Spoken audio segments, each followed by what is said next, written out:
பாசிப்பயறு போட்ட கையில் பவன் பவனா நிலைக்கும் அம்மா.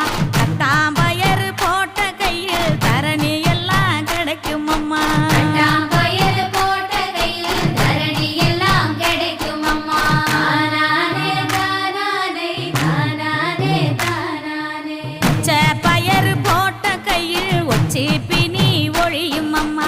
முழப்பாரி சுமந்த கையில் மும்மாரி பொழியும் அம்மா.